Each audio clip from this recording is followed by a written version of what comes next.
السلام علیکم معزز ناظرین، کلیم التحریر چینل پر خوش آمدید۔ معزز ناظرین، پیپر ری چیکنگ یعنی پیپر چیک کروانے کے حوالے سے معلومات لے کر حاضر ہوں، جس میں آپ کو بتاؤں گا کہ اگر آپ فیل ہو چکے ہیں یا ویسے آپ کو ڈاؤٹ ہے کہ آپ کے نمبر کم ہیں، تو پھر اگر آپ اس کو ری چیکنگ کروانا چاہتے ہیں ریزلٹ کو یا پیپر کو، تو وہ کیسے آپ چیک کروا سکتے ہیں، اس کا طریقہ کار کیا ہے اور چیک کروانے کے آپ کو فائدے کیا ہو سکتے ہیں۔ اگر آپ چیک کروانا چاہیں تو اس کے لیے ضروری ڈاکومنٹس کیا ہوں گے، اس ویڈیو میں شیئر کرنے جا رہا ہوں۔ تو ویڈیو کو آپ نے شروع سے آخر تک آن لائن ضرور دیکھ لینا ہے۔ پسند آئے تو لائک کر لیجیے گا، چینل کو سبسکرائب کر لیجیے گا۔ تو آج کے اس ٹاپک میں سب سے پہلے میں آپ کو یہ بتاؤں گا کہ اگر آپ اپنا ریزلٹ یا پیپر چیک کروانا چاہ رہے ہیں تو اس کے آپ کو فائدے کیا ہونے والے ہیں۔ تو پیپر ری چیکنگ کے فوائد، جس امتحانی پرچوں کی دوبارہ تشخیص یا دوبارہ جانچ کے نام سے بھی جانا جاتا ہے، تو ری چیکنگ کہتے ہیں۔ تعلیمی ادارے کی پالیسی اور امتحانی عمل کے ارد گرد کے حالات کے لحاظ سے عام طور پر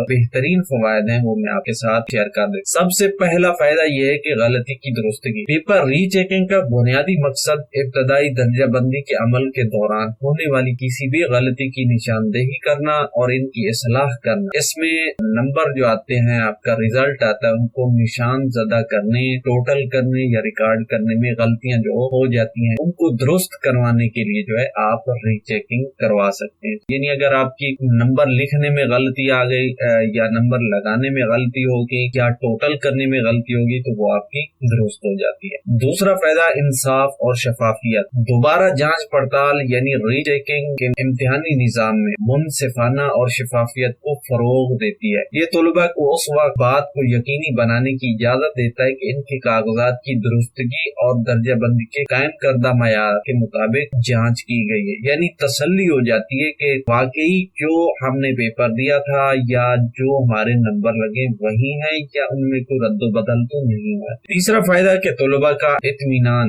ری چیکنگ یعنی دوبارہ جانچ پڑتال طلباء کو ان کے امتحان کے نتائج کے بارے میں خدشات کو دور کرنے کا ایک اہم ذریعہ وہ فراہم کرتی ہے۔ یہ طلباء کو درجہ بندی کے عمل میں ممکنہ غلطیوں کو چیلنج کرنے کا موقع دے کر اعلیٰ اطمینان دے سکتا ہے۔ یعنی اس سے بعض اوقات خدشات آتی ہیں کہ ہمارے نمبر کم کیوں لگے یا ہمیں فیل کیوں کیا گیا ہے۔ اگر تھوڑے بہت کم نمبر ہے تو اس سے جو خدشہ ہوتا ہے وہ دور کرنے کے لیے آپ ری چیکنگ کروا سکتے۔ چوتھا فائدہ ہے حوصلہ افزائی اور اعتماد۔ ری چیکنگ جو نتیجہ ہوتا ہے وہ بہتر کارکردگی کی عکاسی کرتا ہے، طالب علم کی حوصلہ افزائی اور اعتماد کو بڑھا سکتا ہے۔ یہ طلباء کو امتحانی نظام پر بھروسہ کرنے کی ترغیب دیتا ہے اور جانچ کے عمل کے منصفانہ ہونے پر ان کی یقین کو بڑھاتا ہے۔ پانچواں فائدہ تعلیمی تحفظ۔ کاغذات کی دوبارہ جانچ پڑتال یعنی ری چیکنگ کا اختیار طلباء کو ان کے نمبر پر سوال کرنے اور وضاحت طلب کرنے کی اجازت دے کر تعلیمی تحفظ کو فروغ دیتا ہے۔ یہ عمل اس بات کو یقینی بناتا ہے کہ تشخیص مکمل ہے اور طلباء کو غلطیوں یا نگرانی کی وجہ سے غیر منصفانہ طور پر فیل یا کم نمبر نہیں دیے گئے ہیں۔ یعنی ان کو تسلی ہو جاتی ہے کہ جو نمبر ان کو ملے ہیں وہ ان کی کارکردگی پر ملے ہیں، نہ کہ کسی غلطی کی بنیاد پر۔ چھٹا فائدہ پیپر مسائل کی نشاندہی۔ اگر ایک سے زیادہ طلباء کسی خاص امتحان یا مضمون کے لیے دوبارہ جانچ پڑتال کرنے کی درخواست کرتے ہیں تو یہ درجہ بندی کے عمل، سوالیہ پرچی یا دیگر نظامی مسائل کی نشاندہی کرتا ہے۔ ادارے اس فیڈ بیک کو اپنے امتحانی طریقہ کار کو بہتر بنانے کے لیے بھی استعمال کر سکتے ہیں۔ تو یہ بھی ایک ری چیکنگ کا فائدہ ہے۔ اس کے بعد ساتواں فائدہ معیار کی یقین دہانی۔ دوبارہ جانچ پڑتال ری چیکنگ کے عمل کی موجودگی تعلیمی اداروں کے لیے معیار یقین دہانی کی ایک شکل کے طور پر کام کرتی ہے۔ یہ انہیں جائزہ لینے اور اگر ضروری ہو تو اپنے تشخیصی طریقوں کو یعنی ری چیکنگ کے طریقے کو بہتر بنانے اور ان کے فراہم کردہ نتائج کی درستگی کو یقینی بنانے کی طرف توجہ مرکوز کرتا ہے۔ اس کے بعد آٹھواں فائدہ قانونی تعمیل۔ کچھ تعلیمی نظاموں میں دوبارہ چیک کرنے کا اختیار قانونی ضرورت ہوتا ہے۔ طلباء کو ان کے درجات کو چیلنج کرنے کا موقع فراہم کرنا مناسب عمل کے اصولوں کے مطابق ہے اور اس بات کو یقینی بناتا ہے کہ درجہ بندی یعنی جو نمبر اس نے حاصل کیے اس کی غلطیوں یعنی کہ نمبرات کو ترتیب دینے میں، چیک کرنے میں غلطیوں کی صورت میں طلباء کو سہارا ملتا ہے۔ تو جو غلطیاں کی درجہ بندی ترتیب دینے میں ہوئی ہیں وہ ان کو درست کرنے کا فائدہ حاصل ہوتا ہے۔ تو یہ چند نکات تھے جو میں نے आपकी खिदमत में पेश कर दिए, लेकिन दोबारा री चेकिंग के फवायद जो है इससे इजाफी भी हो सकते हैं, इससे मुख्तलिफ भी हो सकते हैं। हर निज़ाम या हर इदारे का एक मखसूस तरीका होता है जिसके जरिए आप री चेकिंग के लिए अप्लाई कर सकते हैं, लेकिन आम तौर पर ज्यादातर तालीमी इदारों का जो निज़ाम होता है वो यही होता है कि उनके लिए एक दरखास्त फॉर्म होता है जो फिल करके और उसकी फीस होती है, फीस जमा करवा के आपने अप्लाई करना होता है। तो यहाँ पर मैं आपको अल्लामा इकबाल ओपन यूनिवर्सिटी में अगर आप अप्लाई करना चाह रहे हैं री चेकिंग के लिए, आप पेपर दोबारा चेक करवाना चाहते हैं, चाहे आप फेल हो चुके हैं या आपके नंबर कम है या आपको डाउट है कि मैंने बहुत अच्छा लिखा था, मैंने खूबसूरत लिखा था, मेरे नंबर ज्यादा होने चाहिए, काम क्यों है, तो आप जिस सूरत में री चेकिंग करवाना चाहें आप करवा सकते हैं। तो अल्लामा इकबाल ओपन यूनिवर्सिटी के मुतालिक कुछ मालूमात दे देता हूँ कि वो री चेकिंग का अमल जो है किस तरह करते हैं, यानी उनके निज़ाम में री चेकिंग का मतलब क्या है और किस तरह जो है री चेकिंग होती है। पहला नुक्ता ये कि दरखास्त फॉर्म सिर्फ इस सूरत में कबूल करेंगे यूनिवर्सिटी जब ये तमाम लिहाज से मुकम्मल हो, यानी आपने मुकम्मल तौर पे फॉर्म को फिल करना है, तसल्ली से फिल करना है, दुरुस्त तरीके से फिल करना है। जब आपका नतीजा आएगा, नतीजे के 45 दिनों के अंदर अंदर आपने फीस भी जमा करवा देनी है और दरखास्त फॉर्म यूनिवर्सिटी में मौसूल हो जानी चाहिए। इसके बाद अगर आप देखती हैं तो फिर आपकी दरखास्त कबूल नहीं होगी। यानी जब आपका रिजल्ट आएगा, आप जो है डिक्लेयर हो चुके हैं, आ चुके हैं, तो आप फौरन चेक करिएगा और चेक करने के बाद 45 दिन का आपके पास पीरियड होता है। 45 दिन के अंदर अंदर आपने वो दरखास्त यूनिवर्सिटी को मौसूल करवाना होती है। मुकम्मल दरखास्त मौसूल करवाना होगी तब कबूल होगी। जो जवाबी कापी होगी वो उम्मीदवार या इसकी तरफ से किसी को भी नहीं दिखाई जाएगी। इसके बाद उम्मीदवार के जवाबी स्क्रिप्ट यानी जवाबी कापी का जायजा दोबारा नहीं लिया जाएगा। अब यहाँ पर ये थोड़ा सा डाउट आता है कि अगर दोबारा जायजा भी नहीं लिया जाएगा तो फिर हमें री चेकिंग का मतलब क्या है या री चेकिंग करवाने से हमें फायदा क्या होगा, तो वो मैं आपको बता देता हूँ कि दोबारा जांच पड़ताल का मतलब इनके नजदीक ये है कि आपकी जवाबी कापी जो है उसकी दोबारा तशखीस या दोबारा जांचने वाली कमेटी जो है चंद नुकात के तहत आपकी री चेकिंग करेगी। सबसे पहली बात यह है कि जवाबी कापी जो है इसके टाइटल पेज पर जो मुकम्मल नंबर लगे होंगे वो चेक करेगी कि क्या उसमें कोई गलती वगैरह तो नहीं है। जो आपके टोटल नंबर होते हैं, यानी आपने 100 में से 50 नंबर लिए, 40 लिए, 30 लिए, चेक करेंगे क्या उसमें कोई गलती तो नहीं हुई जो रिजल्ट कार्ड के ऊपर आ रहे हैं। दूसरी बात यह कि हर सवाल के आखिर में जो है सवालात के मुख्तलिफ हिस्सों का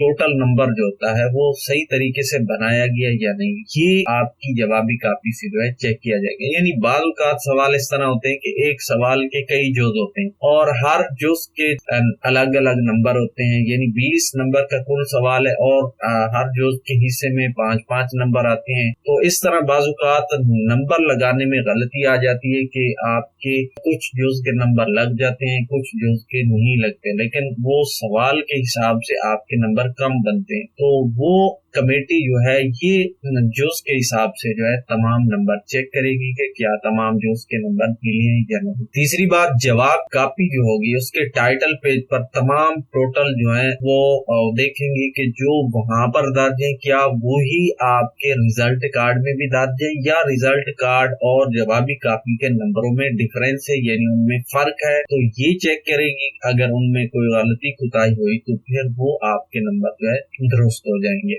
इसके बाद किसी भी जवाब का कोई हिस्सा बगैर निशान के नहीं छोड़ा गया, यानी वो आपकी कापी से जो है देखेंगे कि आपकी कापी में तमाम जो सवालात हैं उनके ऊपर निशान लगे हुए हैं, या बाज़ औक़ात कुछ सवाल ऐसे होते हैं या कुछ जुज़ ऐसे होते हैं जो बगैर निशान के रह जाते हैं, या बगैर निशान के रह जाए तो समझो उसका नंबर आपको नहीं मिला। तो ये टीम जो है वो जांच करेगी कि कोई बगैर नंबर के तो नहीं छोड़ेगी। बाज़ औक़ात पेज जो होते हैं उलट पुलट करने में मिक्स हो जाते हैं और रह जाते हैं, जिसकी वजह से आपको नंबर कम मिलते हैं या आपको नंबर उसके नहीं मिलते, तो उसकी जांच पड़ताल करेगी। तो ये कुछ नुकात हैं जो आपकी जवाबी कापी के दौरान है या आपके री चेकिंग के हिसाब से जो है ये नुकात आपको ज़हन में रखने चाहिए। इन नुकात के तहत आपकी जवाबी कापी चेक होगी। दोबारा जायजा नहीं लेने का मतलब ये है कि दोबारा से नंबर नहीं लगाए जाएंगे कि हर एक सवाल के दोबारा से पहले वाले नंबर जो है उनको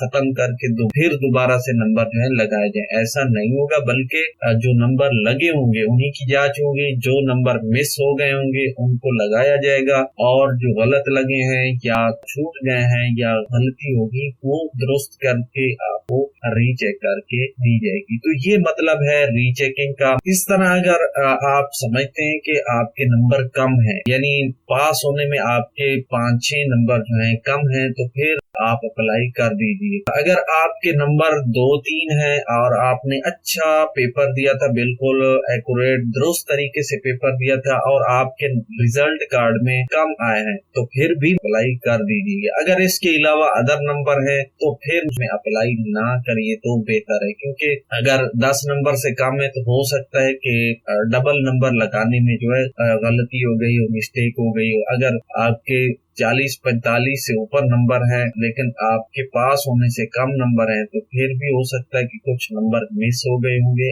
आपने अगर अच्छा लिखा है, आपने दुरुस्त लिखा है, तो फिर आप वो भी चेकिंग के लिए अप्लाई कर सकते। बाकी आपकी मर्जी, आप अप्लाई करें या ना करें। अब आपने अप्लाई किस तरह करना है। अप्लाई करने से पहले मैं आपको जरूरी डॉक्यूमेंट जो है वो बता देता हूँ। सबसे पहला डॉक्यूमेंट ये है कि आपने एक दरखास्त फॉर्म वो पूर्ण करना है। वो आपको अल्लामा इकबाल की वेबसाइट से भी मिल जाएगा, डिस्क्रिप्शन में लिंक मिल जाएगा, वहाँ से भी आप डाउनलोड करें, उस फॉर्म को पूर्ण कर लीजिएगा। दूसरा काम है, आपने फीस चालान जो है वो बना लेना है। वो फीस चालान भी आपके डॉक्यूमेंट्स में होना चाहिए जो आपने जमा करवाना है। इसके बाद तीसरा डॉक्यूमेंट्स है रिजल्ट कार्ड, जो मौजूदा रिजल्ट कार्ड आया जिसकी आप रीचेकिंग करवा रहे हैं, की कॉपी आपने साथ लगानी है। चौथा, रोल नंबर स्लिप, जो आपके उसी इम्तिहान की रोल नंबर स्लिप होगी, चाहे वो आप इंटरनेट से ले या आपको वैसे मिली है, वो उस कॉपी भी आपने साथ लगानी है। इसके बाद डॉक्यूमेंट है शनाख्ती कार्ड, शनाख्ती कार्ड की कॉपी भी आपने साथ लगा देनी है। तो ये 4-5 जो डॉक्यूमेंट्स है ये आपने तैयार रखने हैं। इसके बाद फिर आप अप्लाई कर सकते। कोर्स की फीस है, तो ये 3 मरहल में इनकी फीस है। अब आप अप्लाई करना चाह रहे हैं तो अप्लाई करने के 2 तरीके हैं, एक होता है ऑनलाइन और एक होता है मैनुअल तरीका यानी ऑफलाइन। आप समझ, तो दोनों में से एक में अप्लाई करना है, जिसमें भी चाहे। अगर CMS मिला है तो फिर ऑनलाइन करिएगा, अगर नहीं मिला तो फिर आप मैनुअल तरीके से कर। दोनों में से जिसमें भी चाहे, सिर्फ एक में आपने अप्लाई करना है। तो मैनुअल तरीके में अप्लाई करने के लिए सबसे पहले आपने इंटरनेट सर्च ब्राउजर में सर्च करना है, ओपन कर लेना। उसमें आपने AIOU चालान फॉर्म जो है ये लिखना है। ये लिखने के बाद आपके सामने इस तरह के लिंक आ जाएंगे, पहला या दूसरा जो भी चाहे आप उसके ऊपर क्लिक कर दीजिएगा। क्लिक करने के बाद आपके सामने इस तरह जो है एक चालान की विंडो खुल जाएगी। अब यहाँ से आपने स्टूडेंट वाला ऑप्शन जो है ये सिलेक्ट कर लेना है। इसके बाद नेक्स्ट का बटन जो होगा इसके ऊपर आप क्लिक करेंगे तो इस तरह लिस्ट जो है ओपन हो जाएगी। अब यहाँ पर आपने रोल नंबर दे देना है और यहाँ पर अपना नाम दे देना है और यहाँ पर वालिद का नाम, और यहाँ पर आपने फीस के बारे जो है सेलेक्ट करना है। अपने रीचेकिंग ऑफ आंसर स्क्रिप्ट, इस ऑप्शन को आपने ढूंढ लेना है और इसको आपने सेलेक्ट कर लेना है। सेलेक्ट करने के बाद नीचे वाले ऑप्शन में आपने सेलेक्ट प्रोग्राम का जो ऑप्शन आएगा, यहाँ पर आपने प्रोग्राम अपना सेलेक्ट करना है। यहाँ पर 3 किस्म की कैटेगरी है। पहली कैटेगरी में ATTC, CT, PTC, B.Ed और ऑल ग्रेजुएट प्रोग्राम, यानी मैट्रिक हो गया, इंटरमीडिएट लेवल के प्रोग्राम और बैचलर लेवल के प्रोग्राम जो है या कोई अलग से कोर्स है तो वो इस पहले वाले ऑप्शन में आएंगे। अगर आप BS, MA, MSc या पोस्ट ग्रेजुएट प्रोग्राम है तो ये दूसरा, और अगर MPhil या डॉक्टरेट के प्रोग्राम है तो ये तीसरा।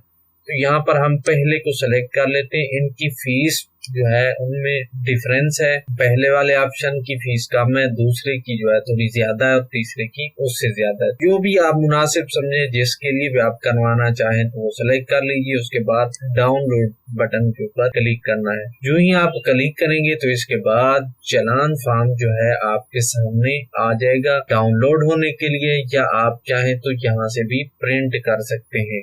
तो यहाँ पर आपको फीस जो है वो नजर आ जाएगी कि कितनी फीस है एक प्रोग्राम की जो आपने पे करनी है। अब आप इसको चाहे बैंक में जमा करवाएं या आप इजी पैसा, यू पैसा, जैज़ कैश या इसके अलावा जो भी अदर वॉलेट हैं उनके जरिए आप ये जमा करवा सकते हैं। इसको आपने जमा करवा लेना है। जमा करवाने के बाद आपने इसको रख लेना है और इसकी ये पहली कॉपी जो है आप यूनिवर्सिटी भेजेंगे। अब इसके बाद दूसरा काम जो है आपने फॉर्म जो है वो फिल करना है। फॉर्म चाहे आप यूनिवर्सिटी की वेबसाइट से डायरेक्टली डाउनलोड कर लें या लिंक जो है डिस्क्रिप्शन में दे दूंगा, वहां से भी आप डाउनलोड कर सकते हैं। तो ये वाला फॉर्म है, आपने इसको फिल करना है। इसको पुर करना है, किस तरह करना है, यहाँ पर अपना नाम देना है बड़े रूप में, इंग्लिश के बड़े रूप में लिखना है। इसके बाद अपने वालिद का नाम वो भी इंग्लिश के बड़े रूप में, और यहाँ पर अपना रोल नंबर अगर मिला हुआ है, यहाँ पर रजिस्ट्रेशन नंबर अगर मिली हुई है तो नहीं मिली हुई, अगर जो भी आपको आईडी मिली हो वो लिख सकते हैं। इसके बाद यहाँ पर सेमेस्टर लिखना है कि कौन सा सेमेस्टर है और यहाँ पर मोबाइल नंबर लिखना है। इसके बाद यहाँ पर आपने कोर्स कोड बताने हैं, किस कोर्स की आप रीचेकिंग करवा रहे हैं, जितने भी आप उनके कोड जो है यहाँ पर लिख सकते हैं। इसके बाद आपने एग्जामिनेशन सेंटर का नाम लिखना है। यहाँ पर आपने इम्तिहान दिया था उसका नाम लिख दीजिएगा और इसके बाद यहाँ पर आपने उस सेंटर का कोड जो होता है वो आपने लिखना है यहाँ। इसके बाद पोस्टल एड्रेस जो आपने फॉर्म फिल करते वक्त एडमिशन फॉर्म के ऊपर लिखा था वही एड्रेस के ऊपर लिख देना है। इसके बाद आपने यहाँ पर फीस लिखनी है। चलान नंबर जो है, जो आप चलान बनाएंगे उसके ऊपर नंबर आएगा वो यहाँ पर आपने लिखना है और यहाँ पर तारीख लिखनी है। तारीख लिखने के बाद यहाँ आपने आखिर में आ जाना है, यहाँ पर आपने फिर डेट लिखनी है और यहाँ पर आपने दस्तखत करनी है। तो इस तरह आपका फॉर्म जो है मुकम्मल हो जाएगा। मुकम्मल होने के बाद आपने इसको अल्लामा इकबाल ओपन यूनिवर्सिटी के एड्रेस के ऊपर जो है सेंड कर देना है। एड्रेस में आपको बता देता हूँ, शोबा इम्तिहानात, ब्लॉक नंबर 3, सेक्टर H8, अल्लामा इकबाल ओपन यूनिवर्सिटी, इस्लामाबाद।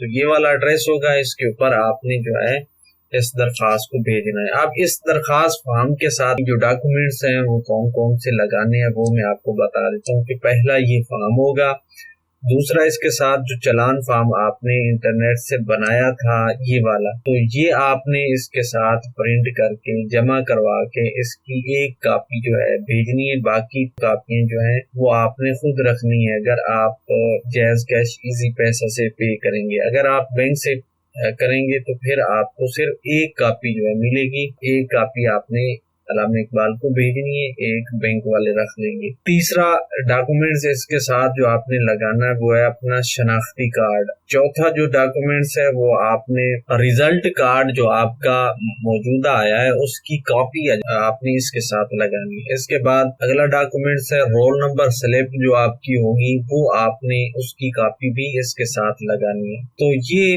5-6 जो डॉक्यूमेंट्स हैं ये लाजमी है, आपने इनको इकट्ठा कर लेना है और इसके बाद आपने शोबा इम्तिहानात के एड्रेस के ऊपर इसको रजिस्ट्री करवा देना है। अगर आप किसी भी किस्म की ऑनलाइन या वैसे अप्लाई करवाना चाहें तो उसके लिए आप हमसे रब्ता कर सकते हैं और अप्लाई करवा सकते हैं। राब्ते के लिए नंबर आपको नजर आ रहा होगा या डिस्क्रिप्शन में व्हाट्सएप लिंक होगा, अगर ज्वाइन करके वहां से भी रब्ता कर सकते हैं। ये थी आज की वीडियो जिसमें रीचेकिंग पेपर या रीचेकिंग एग्जाम स्क्रिप्ट या जवाबी कॉपी को आप रीचेकिंग करवाना चाहते हैं तो उसके लिए ये अप्लाई करने का तरीका था। में भी चाहें अप्लाई कर सकते हैं। तो उम्मीद है ये आपके लिए मददगार साबित होगी। अगर पसंद आई है तो इसको लाइक जरूर कीजिए, शेयर कीजिए दोस्तों के साथ और दुआओं में याद रखिएगा।